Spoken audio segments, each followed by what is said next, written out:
श्री शिवाय नमस्ते दोस्तों, इस वीडियो में जानेंगे निर्जला एकादशी कब है, क्या पूजा विधि है, क्या करना चाहिए क्या नहीं करना चाहिए। एकादशी के दिन जो निर्जला एकादशी है, अगर पानी पीने की प्यास लगे तो हम किस तरह से पी सकते हैं कि हमारा व्रत ना टूटे।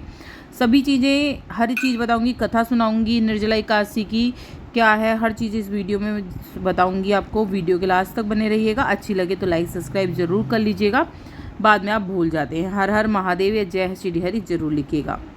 दोस्तों, क्या होता है एकादशी का व्रत, जो निर्जला एकादशी है बहुत ही ज्येष्ठ के महीने में पड़ती है। बहुत सड़ी गर्मी के दिन होते हैं जब ये निर्जला एकादशी पड़ती है। कहते हैं निर्जला एकादशी पर, जैसे कि आपको नाम से ही पता लग गया होगा कि निर्जला निर्जला मतलब बिल्कुल निर्जल रहना है, आपको बिल्कुल जल के बिना रहने वाली एकादशी। बहुत कैड़ी एकादशी पड़ती है।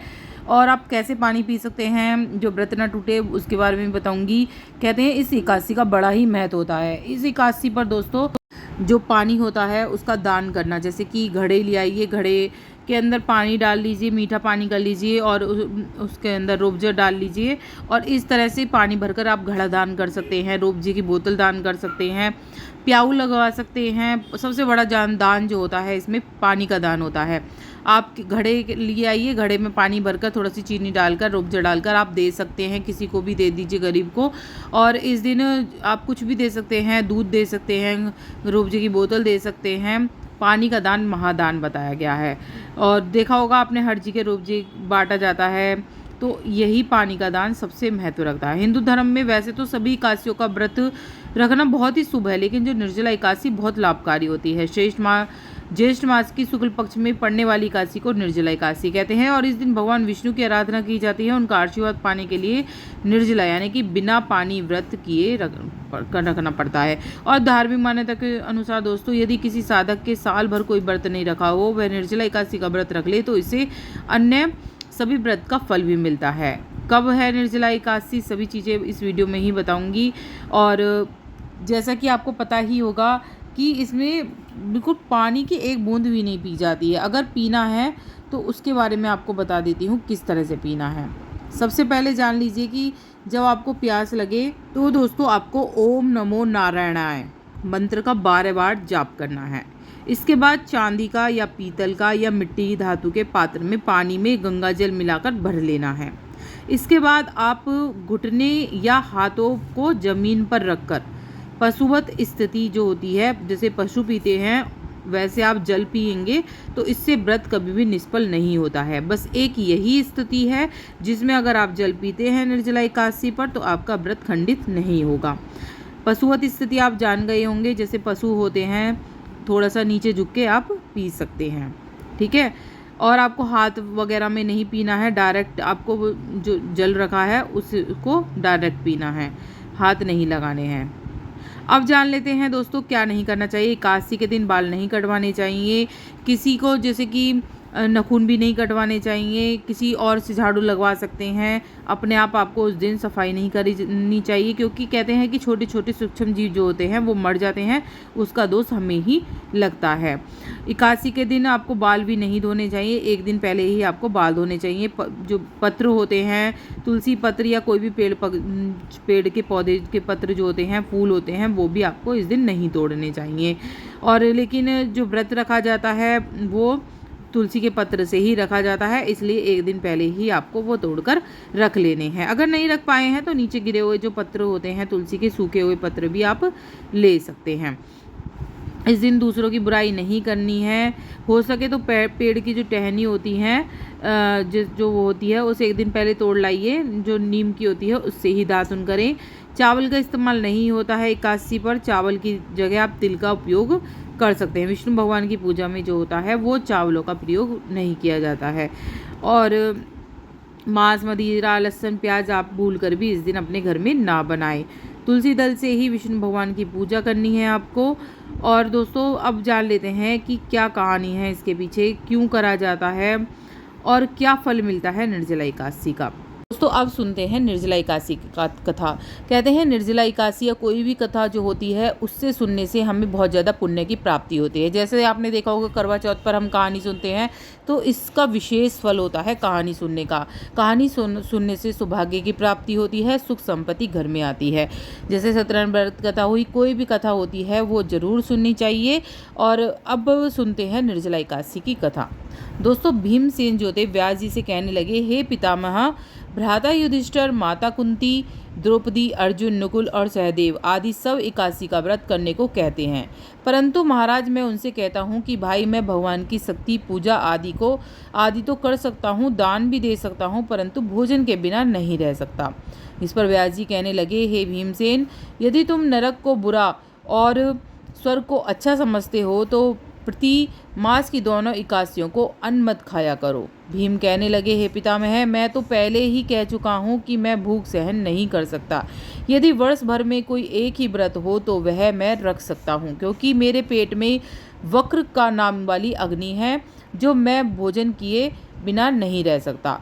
भोजन करने से वह शांत रहती है, इसलिए पूरा उपवास तो क्या एक समय भी बिना भोजन किए रहना कठिन है।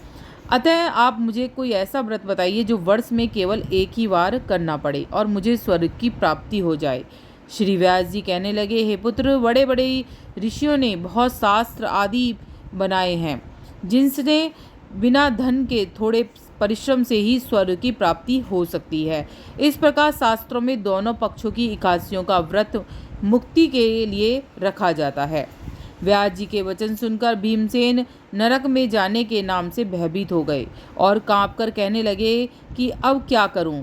मास में 2 व्रत तो मैं नहीं कर सकता, हाँ वर्ष में 1 व्रत करना प्रयत्न अवश्य कर सकता हूं। अतः वर्ष में 1 दिन व्रत करने से यदि मेरे को मुक्ति हो जाए तो ऐसा व्रत बतलाइए। यह सुनकर व्यास जी कहने लगे, वृषभ और मिथुन की संक्रांति के बीच ज्येष्ठ मास के शुक्ल पक्ष की जो एकादशी आती है उसका नाम निर्जला है। तुम इस एकादशी का व्रत करो। इस एकादशी के व्रत में स्नान और आचमन के सिवा जल वर्जित है। आचमन में 6 मास से अधिक जल नहीं होना चाहिए, अन्यथा वह मदपान के सदृश हो जाता है। इस दिन भोजन नहीं करना चाहिए, क्योंकि भोजन करने से व्रत नष्ट हो जाता है।